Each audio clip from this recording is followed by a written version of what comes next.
All right, I'm just gonna get right to it. I'm not a big fan of this show anymore because I feel like they do the most. I'm still gonna watch it because I need my dose of ratchetivity, but they're doing the most. I don't like any of these people anymore. And I'm gonna run down the list as to why. Number one, let's start with Candy. She claimed not to know her mother was making rude comments about Todd's sick mother, like that whole point in time where her mom was just going in on Todd's mom and she acted like she didn't know what was going on. And then when Todd's mom died, she was like, "Oh, I didn't know she was making those comments." Like, girl, please go away.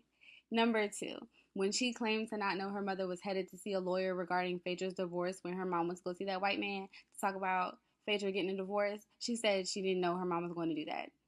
She then claimed, like, it's like this girl has selective memory. She then claimed to not know that Apollo had stuff stored in her garage because that was, quote, between him and Todd. Excuse me, ma'am, but your name's on the deed. Your name's on this house. When you married Todd, he moved in with you. You don't know what's in your own garage. Like, this is such a farce. This is such a falsehood. Then when that whole thing happened with Portia, and then they went out of the country to that island or whatever, and then she pulled out them fake ass receipts at the dinner table, talking about, "Oh, I have text messages between me and Portia." Girl, Portia already admitted to kissing you in the club and then texting you afterwards. So what did you bring these receipts for? These receipts prove nothing new. Get out my face. Number five, she was a fake ass friend to Phaedra because this entire time, I don't know how long they've been friends. I feel like 20 years since the show started, almost 10 years, whatever. When you're friends with someone that long, you know the dirt on them. So you knew Phaedra was phony, and you were okay with her being phony as long as she wasn't phony towards you.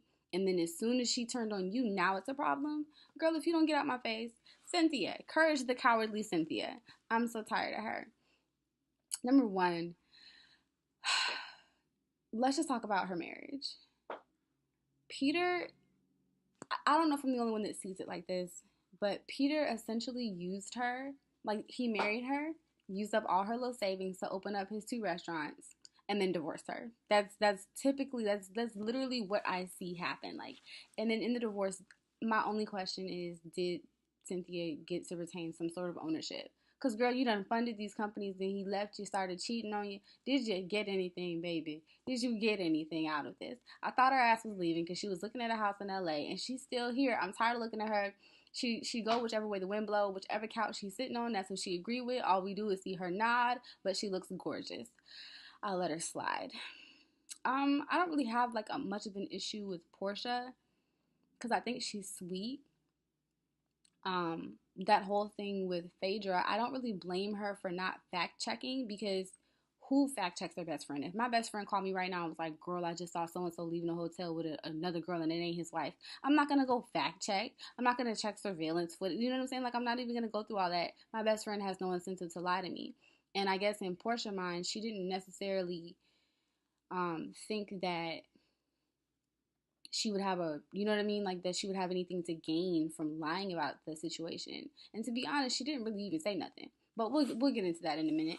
I do think that she needs to leave the show because every time she's on the show, she get into something or she putting her hands on somebody. And it's the same for like Masika on Love and Hip Hop. If she wasn't on Love and Hip Hop, she wouldn't be putting her hands on women. Like, she wouldn't even be in the situation. And I know for a fact, that's for a whole nother video, but I know for a fact that the producers of this show will tell you who to put your hands on, when to fight them, when to throw a drink. So I don't really judge based off the stuff that I see on these shows because I don't know what is scripted, what's improv, what's really going on, what's real, what's actual. Because I know that they will manipulate certain things to vilify certain people depending on the season. Um, but yeah, she need to leave the show. She was manipulated on TV. I'm pretty sure this is probably one of her first times in life getting manipulated. We've all been manipulated, and hers just happened to be on national television. And she got manipulated by the master manipulator, who we'll be getting to now. She knows what buttons to push and on who to push them. Phaedra Parks. She scammed her darn husband. If you know anything about, this is T.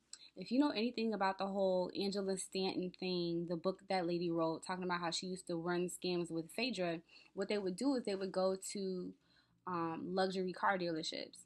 They would pick out whichever car they wanted, get the VIN number off the car, and then take it back to Apollo, I think, or it's either Haitian people or Apollos, because I know both of them do it, but Apollo's a computer whiz, and he would basically make a key fob to match that VIN number. Somebody would go back to the dealership that night, crank up the car, and pull it off the lot. Then they would sell it, they'd flip it, they'd change the VIN, they'd drive it off. So that's pretty much a federal scam, because when you start messing with VIN numbers and stuff, that's in a federal system, because that's how police can pull up whose car and whatnot, all that crazy stuff.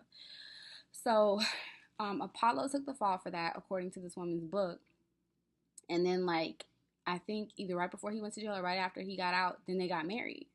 So, I mean, if she can manipulate Apollo into thinking she loves him for 15 years, who is Portia?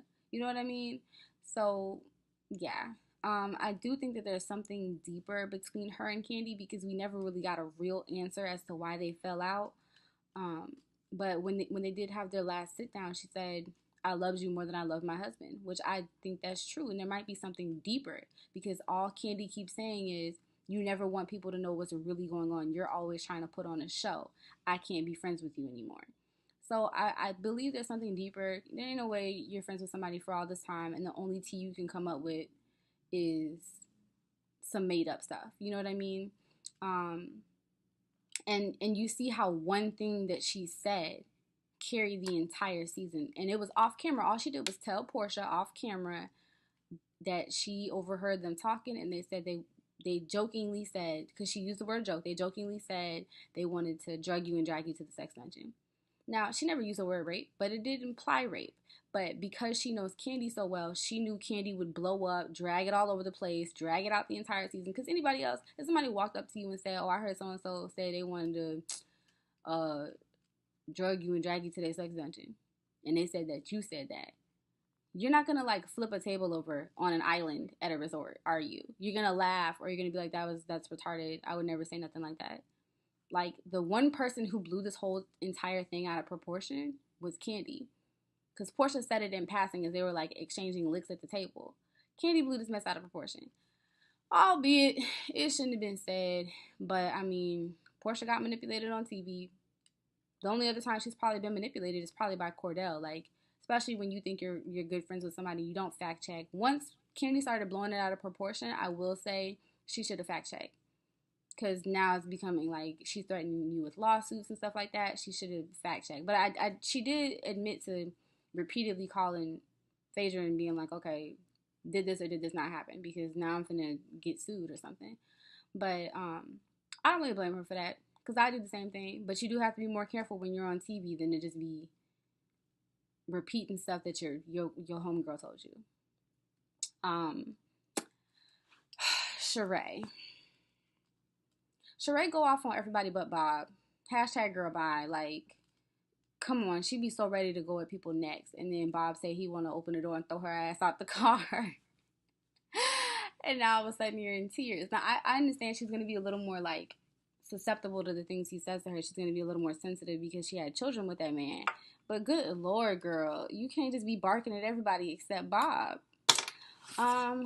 Nene, I'm trying to figure out why Bravo has yet to issue a statement about what she said when she was opening up. Because she went on the comedy tour with Tiffany Haddish and I think Lonnie Love. And she was opening up for Tiffany Haddish. Or, like, doing that little thing they do in between sets where, like, you introduce the next person. And she was trying to tell a joke. She said, "I hope you get raped by your Uber driver," to some heckler. Why is she still on the show? Why has Andy Cohen not said anything? You know what I'm saying? Like, you hear all this, oh, they're threatening Kenya's spot for not showing her husband. They're threatening Portia's spot because she put her hands on Marlo. But freaking Nene is, like, invincible in the situation. That shouldn't even be in her vocabulary to say you hope someone gets raped. But that's another video. I also don't like Nene because every time she get drunk, Kim is all of a sudden racist. Like, she wasn't racist 2 shots ago, but now all of a sudden she racist.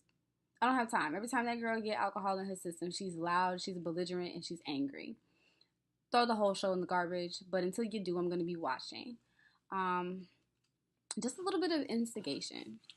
Correct me if I'm wrong, because I couldn't find the receipts to this online, but when they first went to Shamia with the allegations, it was like Sheree and I think Portia. It was Sheree and somebody else. And they're like, "Oh, yeah, they said Candy had a relationship with a woman outside of Todd."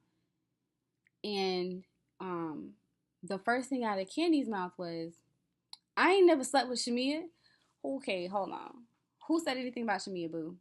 But that may just be my imagination. And that's how I remember it happening. Because I was sitting there like, didn't nobody say that girl name? Um, so yeah, if you guys disagree or if you agree, you can respectfully agree or disagree in the comments. This is a discussion. This is just how I see the show. I see them all as fake hoes, but I love them. Um, and they're making Andy Cohen rich with their antics. They will come up with a storyline for their life. But comment below. Let me know what you guys think. This is my first video. I might make another video like introducing myself so you guys can see my face and stuff if you guys want. But just let me know. Toodles.